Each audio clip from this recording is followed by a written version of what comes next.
Salut chers amis en Jésus-Christ. Nous avons la joie de partager avec vous autour de dimanche où le Seigneur nous appelle à la foi. Le 27e dimanche du temps ordinaire, l'année C, sur le thème « La foi que j'ai reçue ». L'Église médite sur la prophétie de Habakkuk, chapitre 1 et 2, deuxième lettre de Saint Paul à Timothée, chapitre 1, versets 6 à 8, 13 à 14. Et l'Évangile selon Saint Luc, chapitre 17, versets 5 à 10. La foi que j'ai reçue. En méditant sur ce thème, le livre d'un théologien français, Paul Guérin, nous aide à comprendre ce thème. Dans son livre « Je crois en Dieu », l'expression de la foi en Dieu, selon lui, a plusieurs phases. Composée sur la devise « Dire je crois en Dieu », c'est dire plusieurs choses. Paul nous dit que dire je crois en Dieu veut dire 1. J'ai besoin de Dieu. 2. Je sais que Dieu est là. 3. Je cherche Dieu. 4. Je vois Dieu sans le voir.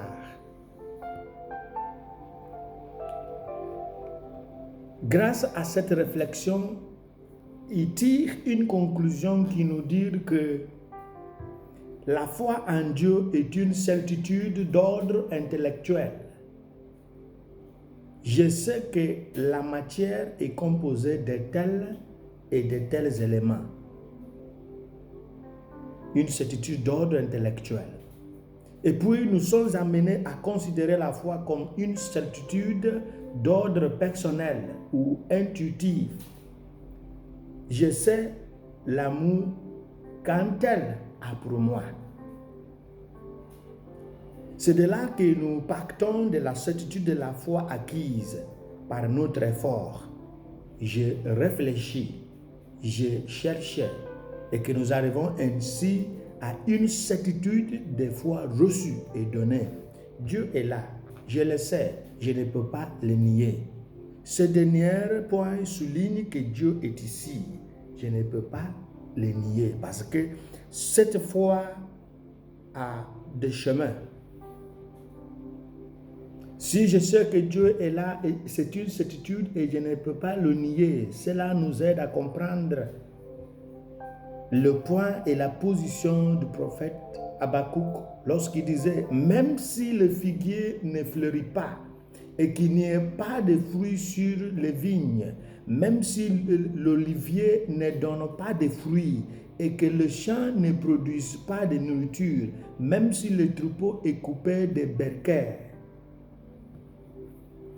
et qu'il n'y ait pas de bétail dans les étables, et que je ne me réjouis pas dans l'allégresse de l'Éternel, je serai dans le Dieu de ma délivrance.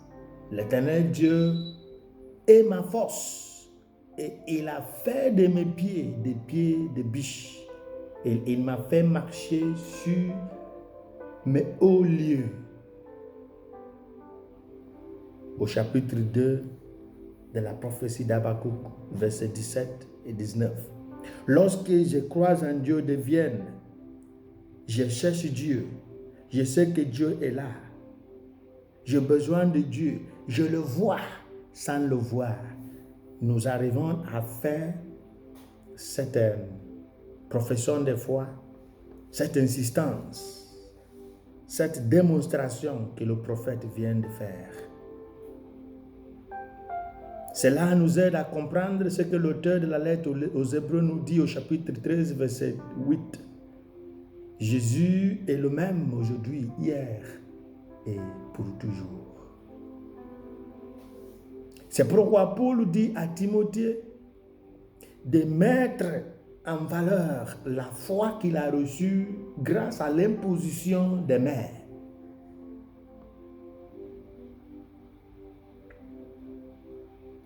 Je sais que Dieu est là. J'ai besoin de Dieu. Je cherche Dieu.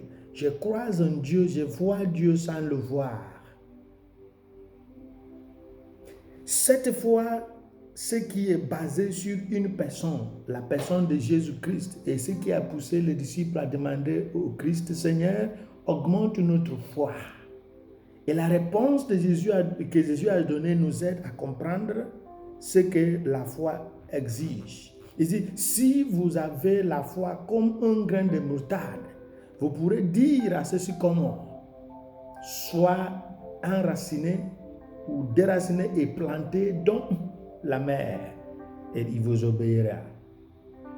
Cela confirme que cette foi doit être basée sur une personne, la personne de Jésus-Christ. Et si nous avons la certitude de ce que tel et tel peuvent faire, si j'ai la certitude que tel est là, ce qui me dira de faire, je le ferai parce que j'ai la foi en lui. La foi chrétienne n'est pas dans le vide. C'est ancré dans quelque chose, dans une personne, la personne de Jésus. On ne peut pas avoir la foi chrétienne dans le vide. On ne peut pas avoir la foi chrétienne dans le vide. Cela nous amène à la foi qui n'est pas la foi de la timidité. Qui parle de la foi chrétienne, parle d'une foi qui vient avec la force. Et cette force sera mise en valeur selon le mandat de Jésus.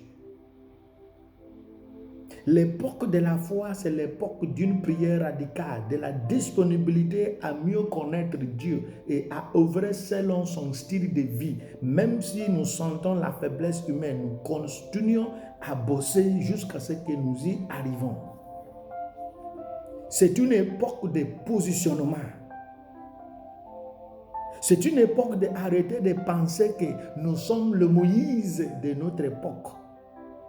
C'est une époque où Dieu a investi son esprit dans plusieurs êtres humains.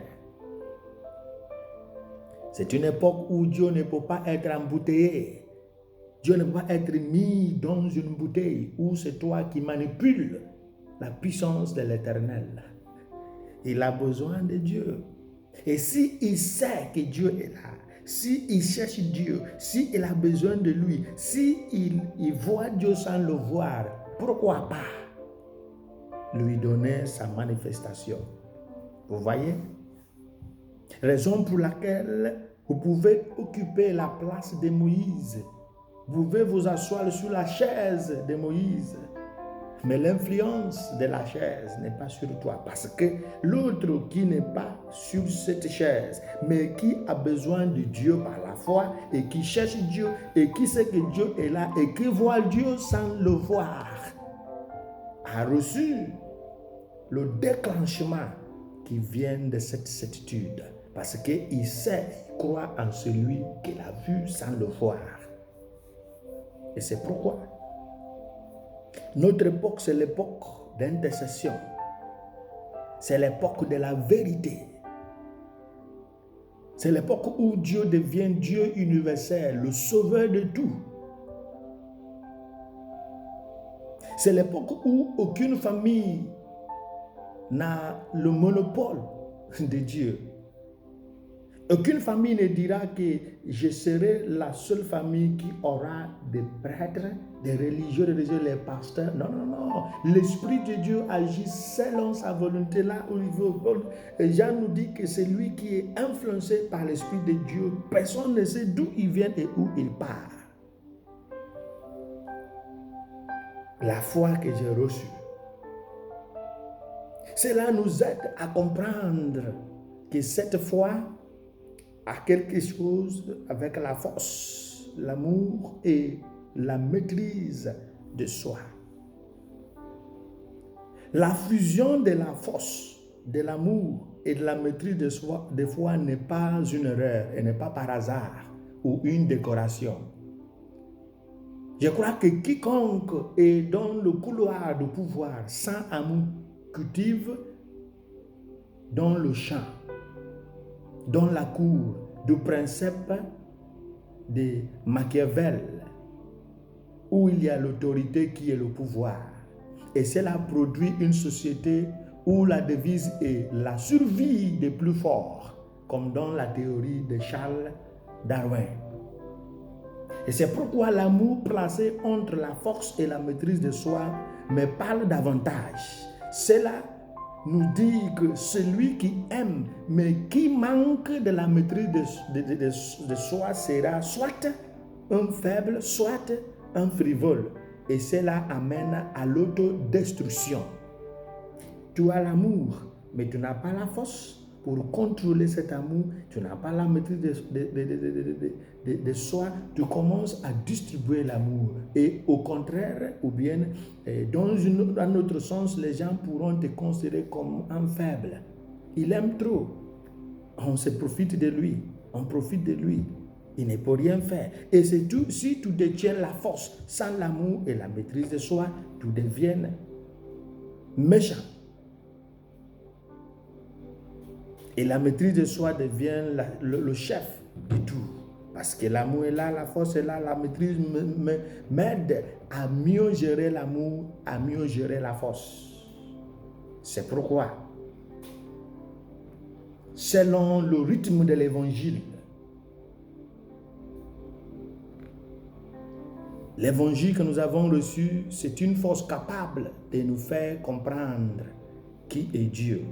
Parce qu'il nous aidera à voir qu'il est là, à le chercher, à voir tout un besoin de lui, à le voir chaque jour, sans pour autant voir s'il est comme ça ou comme ça. Cela produit le bonheur, la compréhension des exigences de ce que Dieu nous invite à faire. La foi est sa démonstration qui manque la connaissance de Dieu, savoir qu'il est là, avoir besoin de lui, le chercher et le voir sans le voir. Le voir, c'est le voir dans mon frère, dans ma sœur et dans les événements de la vie. La foi qui manque ces choses est loin d'être la foi professée en Jésus-Christ. Parce que la découverte de Jésus augmente la recherche de Jésus. La découverte de Jésus augmente le besoin de Jésus. Que la foi en Jésus m'enrichisse, qui vous enrichisse, qui nous sanctifie nous tous. Au nom du Père et du Fils et du Saint-Esprit. Amen.